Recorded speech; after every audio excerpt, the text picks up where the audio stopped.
going to kind of just bring your eyes to what's up here in the altar. Let's see, we have pictures of the deceased, the cross, and the cross is over here. And then I'll explain what they each are. Image of the souls, incense, arch, the confetti that is sprinkled around, candles that you have placed around, water, flowers, skulls, food, then more specifically bread, and then the alcoholic beverages, and then I'll explain each one. So the offering should contain a number of elements and symbols that invite the spirit to travel from the world of the dead to live together with their relatives that day. Among the most representative elements of the altar are the ones that I mentioned just a few minutes ago. So picture of the deceased. This image graces the top of the altar. It is laid back and she stands in front of a mirror so that the deceased can only see the reflection of their relatives and they see only in turn the deceased. The cross is used on all altars, is introduced by the Spanish missionaries in order to incorporate the Catholicism so strong among Indians as the variation of the dead traditional symbol.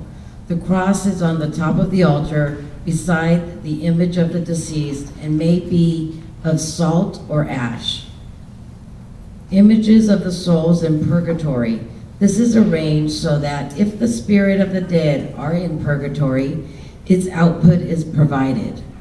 Those who die without having committed the venial sins to confess must atone for their sins in purgatory. The incense is a prehistoric element that cleanses and purifies the energies of a place and of those who use it. It hollows the environment. The arch, the bow, is placed at the top of the altar, symbolizing the entrance to the world of the dead. It is adorned with marigold flowers and luminarias. Confetti is considered as a representation of the festive joy of the Day of the Dead and wind. Candles, all of these elements are considered as a guiding light in this world. They are, by tradition, purple and white, and they mean mourning and purity. The candles can be placed according to the cardinal points and extend candles as a path to get to the altar. Water is very important because, among other meanings, it reflects the purity of the soul. The sky continued regeneration of life and plantings.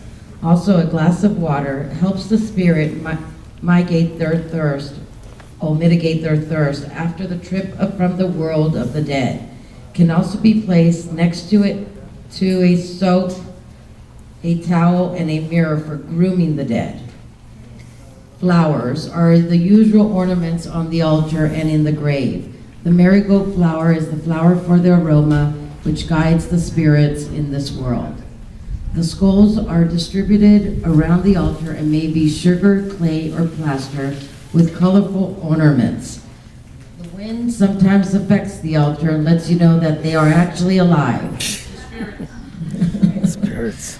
The traditional food, which was liked by the deceased, also is placed around the altar for the soul to enjoy.